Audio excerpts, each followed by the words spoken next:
Au nom du Père et du Fils et du Saint-Esprit, Amen. Grande joie d'être là avec toi en ce jeudi 20 juin. Et chaque jeudi, c'est une journée de communion, d'unité avec l'Église, avec notre pape, nos évêques, les prêtres. Et aussi une journée dédiée spécialement aussi à l'adoration du Saint-Sacrement. Prions pour l'Église, pour l'évocation, pour l'unité de l'Église et aussi adorons le Seigneur et aussi ayons à cœur de consoler, de réparer le cœur de Jésus. D'accord? La première lecture d'aujourd'hui, c'est Ecclésiastique, chapitre 48, à partir du verset 1. Alors le prophète Élie s'éleva comme un feu, sa parole brûlait comme une torche. C'est lui qui fit venir sur eux la famine, et qui dans son zèle les décima. Par la parole du Seigneur, il ferma les ciels, et fit aussi 3 fois descendre le feu. Comme tu étais glorieux, Élie, dans tes prodiges, qui peut dans son oreille se faire ton égal? Toi qui as arraché un homme à la mort, et au Sheol par la parole du Très-Haut, toi qui as mené des rois à la ruine, précipité des hommes glorieux de leur couche, qui entendit au Sinaï un reproche, à l'Horeb des décrets de vengeance, qui honnit des rois comme vengeurs, des prophètes pour te succéder, qui fut emporté dans un tourbillon de feu, par un char aux chevaux de feu.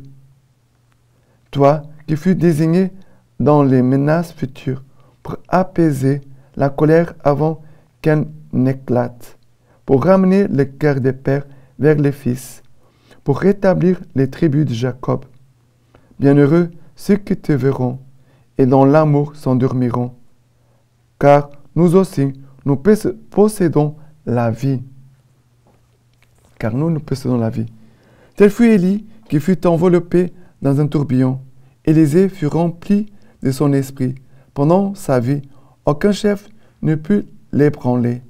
Personne ne put le subjuguer. Rien n'était trop grand pour lui. Et jusque dans la mort, son corps prophétisa. Pendant sa vie, il fit des prodiges. Et dans sa mort, ses œuvres furent merveilleuses. Alors, ici, ce passage fait comme un résumé de la vie d'Élie. Mais ce qui me touche, c'est tel fut Élie enveloppé dans un tourbillon. Élisée fut rempli de son esprit. Pendant sa vie, aucun chef ne put l'ébranler, personne ne put le subjuguer. Rien n'était trop grand pour lui. Jusque dans la mort, son corps prophétisa. Ça veut dire que Dieu veut nous bénir, chacun de nous. Plus on sera petit, plus Dieu pourra faire des grandes choses dans nos vies et aussi à partir de chacun de nous pour la vie des autres. Quand nous voyons les grands saints qui faisaient des miracles, des prodiges, des choses extraordinaires, mais est-ce que la grâce de Dieu s'est épuisée? Dieu maintenant ne veut plus faire de grandes actions dans notre monde parce que les miracles qui se produisaient dans la vie des saints, c'était pourquoi? Toujours en vue du royaume de Dieu, la construction du royaume de Dieu, il a salué des âmes pour le bien des personnes. Il n'avait pas des signes éclatants pour dire, voilà, cette personne extraordinaire, oh, il est merveilleux. Peut-être les païens pourraient regarder ça, les choses comme ça. Mais Dieu cherche des âmes saintes, des âmes pures, des âmes petites qui veulent vraiment se consacrer à lui, se mettre à son service pour notre monde, pour le bien de notre monde. Dieu cherche des âmes saintes, ou ceux qui veulent être saints. Dieu cherche des âmes qui veulent vraiment vivre la sainteté, comme Élie ici, un homme qui a été un signe de Dieu pour son temps. Dieu veut faire de toi et de moi un signe de Dieu pour notre temps. Et Dieu veut se servir de nous pour faire des grandes œuvres dans la vie des gens qui sont autour de nous. Et nous devons avoir la foi et dire, Seigneur, fais Seigneur, tu peux te servir de moi pour faire de grandes choses dans la vie des gens. Seigneur, je sais que Dieu, il est tout-puissant, il est capable, car rien n'est impossible à Dieu. C'est une attitude de foi. Nous devons être des prophètes de la foi pour notre monde qui n'a pas la foi. Notre monde est en train de perdre la foi.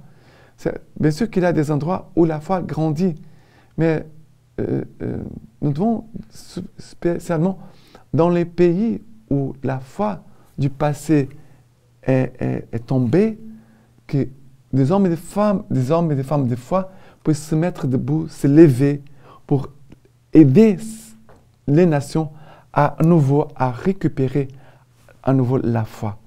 Et nous devons demander des grands signes, des grands miracles. Oui, nous devons demander pour que les hommes puissent croire, que les hommes puissent vraiment se convertir. Et demandons cette grande grâce aussi de la communion. Nous voyons la communion entre Élie et Élisée. Nous devons prier aussi pour la communion de notre Église. Et la communion fera aussi de grands miracles autour de nous. D'accord? Maintenant, le psaume d'aujourd'hui, c'est le psaume 97. Le psaume 97. Le Seigneur règne, exulte la terre, que jubilent les îles nombreuses. Ténèbres et nuées l'entourent. Justice et droit sont la pluie de son trône. Un feu devant lui s'avance et dévore à l'entour ses adversaires. Ses éclairs illuminent les mondes. La terre voit et chavire. Les montagnes fondent comme la cire devant les maîtres de toute la terre. Les cieux proclament sa justice et tous les peuples voient sa gloire. Honte, jusqu'au verset 7. Honte aux servants des idoles, eux qui se vantent de vanité. Prosternez-vous devant lui, tous les dieux. Et ici, le verset 6 nous dit, les cieux proclament sa justice et tous les peuples voient sa gloire. Que tous les peuples voient sa gloire. Nous devons demander cela. Le péché et le mal, aujourd'hui, il semble qu'on le voit tout le temps autour de nous. Mais on sait que les biens, ça veut dire la force de la résurrection. Jésus est ressuscité, il est vainqueur. Les biens sera toujours vainqueur. Les biens, la grâce, l'amour de Dieu sera toujours vainqueur car Jésus est ressuscité. C'est là notre appui et notre certitude. Et maintenant, l'évangile d'aujourd'hui, Matthieu chapitre 6, à partir du verset 7. Dans vos prières, ne rabâchez pas comme les païens. Ils s'imaginent qu'en parlant beaucoup, ils se feront mieux écouter. N'allez pas faire comme eux, car votre Père sait bien ce qu'il vous faut avant que vous le lui demandiez. Vous donc priez ainsi. Notre Père qui est dans les cieux, que ton nom soit sanctifié, que ton règne vienne, que ta volonté soit faite, sur la terre comme au ciel. Donne-nous aujourd'hui notre pain quotidien. Remets-nous nos dettes, comme nous-mêmes avons remis à nos débiteurs. Et ne nous laisse pas entrer en tentation, mais délivre-nous du mauvais. Oui, si vous remettez aux hommes leurs manquements, votre Père céleste vous remettra aussi. Mais si vous ne remettez pas aux hommes, votre Père non plus ne vous remettra pas vos manquements.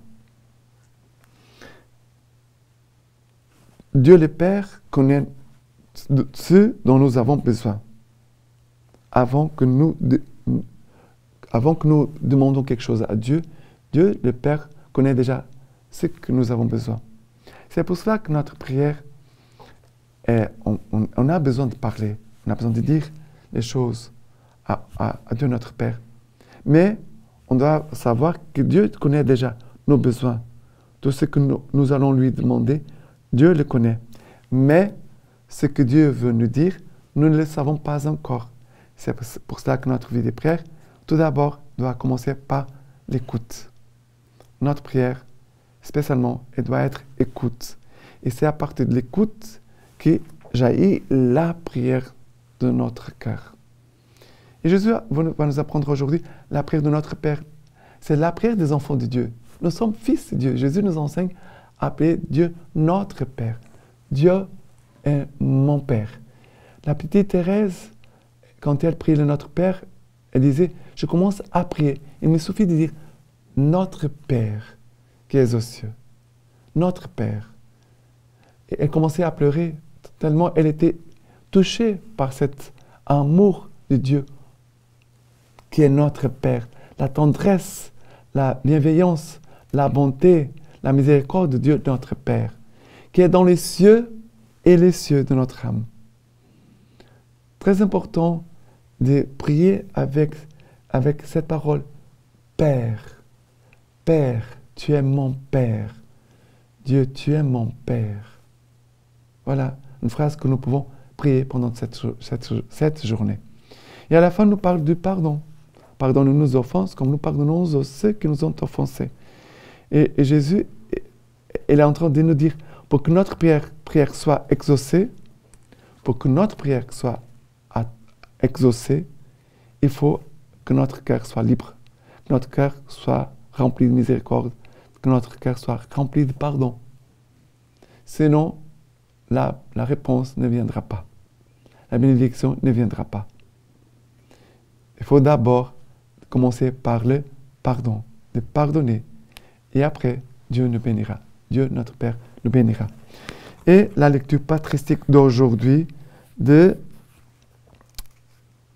Saint Cyprien. En avançant dans notre prière, nous demandons, donne-nous aujourd'hui notre pain quotidien. On peut le comprendre aussi bien au sens spirituel qu'au sens littéral. Dans les desseins de Dieu, les deux interprétations sont profitables à notre salut.